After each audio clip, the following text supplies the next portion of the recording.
নমস্কাৰ 24 লাইভ চাই থকাৰ বাবে ধন্যবাদ আৰু লৈ আহিছো এই মুহূৰ্তত এটা অতিকৈ গুৰুত্বপূৰ্ণ খবৰ তৃতীয় দিনাও বন্ধ গুৱাহাটী আৰু উত্তৰ গুৱাহাটীৰ মাজৰ ফেৰী সেৱা ব্ৰহ্মপুত্ৰৰ জলপৃষ্ঠ বৃদ্ধিৰ বাবে এতিয়া বন্ধ কৰা হৈছে ফেৰী সেৱা আৰু যাত্ৰীৰ মাজত এতিয়া এক হাহাকাৰ পৰিৱেশৰ সৃষ্টি আমি জনাম এই মুহূৰ্তত সবিশেষ খবৰ আমি জনাইছো এই মুহূৰ্তত এটা গুৰুত্বপূৰ্ণ খবৰ তৃতীয় দিনাও বন্ধ গুৱাহাটী আৰু উত্তৰ গুৱাহাটীৰ মাজৰ ফেৰী সেৱা গুৱাহাটী আৰু উত্তৰ গুৱাহাটী মাজৰ ফেৰী সেৱা বন্ধ হৈ আছে ৰেমসমূহ মেৰামতি কৰিব নোৱাৰাৰ বাবে চলিব পৰা নাই ফেৰী ব্ৰহ্মপুত্ৰৰ জলপৃষ্ঠৰ বৃদ্ধিৰ বাবে বন্ধ কৰা হৈছে ফেৰী সেৱাসমূহ ইতিমধ্যে বন্ধ হৈ আছে আৰু এতিয়া অসুবিধাৰ সন্মুখীন হৈ পৰিছে ফেৰী যাত্ৰীসকল যিসকল যাত্ৰীয়ে ফেৰীৰে অহা যোৱা কৰে সেই যাত্ৰীসকলৰ মাজত এতিয়া এক হাহাকাৰ পৰিৱেশৰ সৃষ্টি হৈছে আমি দেখুৱাইছো এই মুহূৰ্তত সামগ্ৰিক দৃশ্যাংশ যেহেতু গুৱাহাটী আৰু উত্তৰ গুৱাহাটীৰ মাজৰ যি সংযোগ ব্যৱস্থা যাতায়াতৰ যি সংযোগ ব্যৱস্থা সেই ব্যৱস্থা এতিয়া বন্ধ হৈ আছে যেহেতু ফেৰীৰে অহা যোৱা কৰিব লাগে আৰু ফেৰীৰে অহা যোৱা কৰিবৰ বাবে এতিয়া ধাৰাসাৰ বৰষুণৰ ফলত ৰাজ্যত যেহেতু নেৰানেপেৰা বৰষুণ অব্যাহত আছে আৰু সেই বৰষুণৰ ফলত ক্ৰমান্বয়ে যেহেতু ব্ৰহ্মপুত্ৰৰ জলপৃষ্ঠ বৃদ্ধি পাইছে আৰু ব্ৰহ্মপুত্ৰৰ জলপৃষ্ঠ বৃদ্ধি পোৱাৰ বাবে এতিয়া ফেৰী সেৱাসমূহ বন্ধ কৰি থোৱা হৈছে যিসমূহ ৰেম্প ব্যৱহাৰ কৰা হয় আসলতে ফেৰী এখন চলিবৰ বাবে এই ফেৰীসমূহৰ মেৰামতি সম্পূৰ্ণ হোৱা নাই বা মেৰামতি বন্ধ হৈ আছে বাবে এতিয়া তৃতীয় দিন পৰ্যন্ত গুৱাহাটী আৰু উত্তৰ গুৱাহাটীৰ মাজৰ ফেৰী সেৱা বন্ধ হৈছে গুৱাহাটীৰ যি পাৰঘাটসমূহ সেইসমূহত ব্ৰহ্মপুত্ৰৰ জলপৃষ্ঠ বৃদ্ধি হোৱাৰ বাবে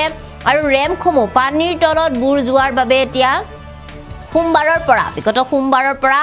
আজি পৰ্যন্ত বন্ধ হৈ আছে ফেৰী সেৱা আৰু প্ৰতিটো ঘাটতে 100ৰো অধিক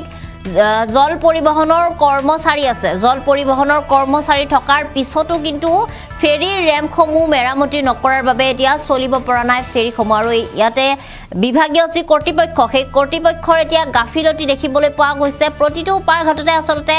100% যেহেতু চৰকাৰী কৰ্মচাৰী বিষয়া আছে তাৰ পিছতো কিন্তু কোনো ধৰণে তাৰ কাম কৰা নাই যিসমূহ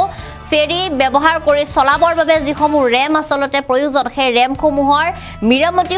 মেৰামতিটো সম্পূৰ্ণ হোৱা নাই আৰু যাৰ ফলত এতিয়া চলিব পৰা নাই ফেৰীসমূহ আৰু এতিয়া তাৰ বাবে যাত্ৰীৰ মাজত হাহাকাৰময় পৰিৱেশৰ সৃষ্টি হৈছে বহু সময়ৰ পৰা আহি যাত্ৰীসকল এইদৰে ৰৈ আছে সময় তেওঁলোকৰ উকলি গৈছে অফিচ কাছাৰী যাব লগা যিসমূহ ব্যক্তি সেই ব্যক্তিসমূহৰ বিভিন্ন ধৰণে সমস্যাত পৰিছে স্কুলীয়া ছাত্ৰ ছাত্ৰী হওক বা আন বিভিন্ন যি কামত গুৱাহাটী আৰু উত্তৰ গুৱাহাটীৰ মাজত যি সংযোগ ব্যৱস্থা ফেৰীৰে যি সংযোগ ব্যৱস্থা সেই সংযোগ ব্যৱস্থা এতিয়া ব্যাহত হোৱাৰ ফলত বিভিন্ন ধৰণে অসুবিধাত পৰিছে গুৱাহাটীৰ ফালৰ যিসমূহ ফেৰী যাত্ৰী উত্তৰ গুৱাহাটীৰ ফালৰ যিসমূহ ফেৰী যাত্ৰী দুয়োফালৰ যাত্ৰীসকলৰ মাজত এক হাহাকাৰময় পৰিৱেশৰ সৃষ্টি হৈছে তেওঁলোকে কিয় বুজাৰিছে কিয়নো সঠিক সময়ত যেহেতু আহি পোৱা নাই এখনো ফেৰী আৰু যাৰ ফলত তেওঁলোকে সময়ত গৈ উপস্থিত হ'ব পৰা নাই অফিচ কাছাৰীত আৰু এনেদৰে সোমবাৰৰ পৰা আজি পৰ্যন্ত অৰ্থাৎ তৃতীয় দিনাও বন্ধ হৈ পৰিছে ফেৰী সেৱা আৰু যাৰ ফলত এতিয়া এনেদৰে বিভিন্ন ধৰণৰ অসুবিধাৰ সন্মুখীন হৈছে হাহাকাৰময় পৰিৱেশৰ সৃষ্টি হৈছে সমস্যাত পৰিছে যাত্ৰীসকল আৰু আমি জনাইছো যে ব্ৰহ্মপুত্ৰৰ জলপৃষ্ঠ যেহেতু বৃদ্ধি পাইছে ক্ৰমান্বয়ে ব্ৰহ্মপুত্ৰৰ জলপৃষ্ঠ বৃদ্ধি পাইছে যেহেতু ৰাজ্যত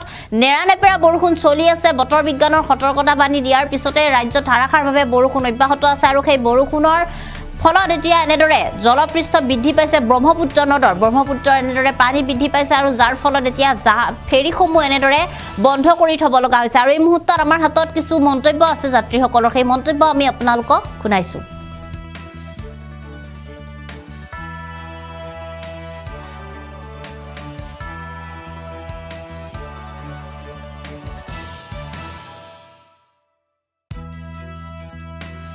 ফেৰী নাই মানে আমাৰ অসুবিধা পৰি যায় আৰু অলপ আমি ইয়াৰ পৰা মান্দাকাটা খানুৱা হলমাৰৰ পৰা আহিছো এতিয়া ঘূৰি যাব লাগিব কি ক'ব উপায়তো নাই জাননী দিয়া নাই জাননী মানে পানী বেছি হৈছে সেইটো কাৰণে অলপ অসুবিধা চলি গৈছে সেইটো এনে বাকীটো 2-3 দিন আগত চলিয়ে আছিল ভালে এতিয়া অলপ মানে আমাৰ এতিয়া ঘূৰি যাবলৈ টাইমটো মেনেজ কৰিব নোৱাৰি বহুত টাইমো লাগি যায় দলংখন এইখন ব্ৰিজখন হোৱা হ'লে অলপমান হেৰি পোৱা গ'ল হয় এতিয়া উপায় নাই আৰু আজি আহিছো আমি সদায় আহি থাকো কিন্তু এই দুদিন অকমান অসুবিধা হৈছে জাহাজৰ কাৰণে ৰখি আছো আমাৰ টাইমটো এতিয়া মিলাব পৰা নাই এতিয়া বহুতখিনি সময় হৈ গ'ল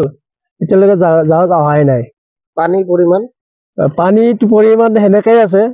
এটা অসুবিধা একো নাই দলংখন ভাঙা নাই বাকি সব ঠিকে আছে কি ক'ব এতিয়া ডিপাৰ্টমেণ্টে? এতিয়া আমি ক'বলৈ গ'লে এতিয়া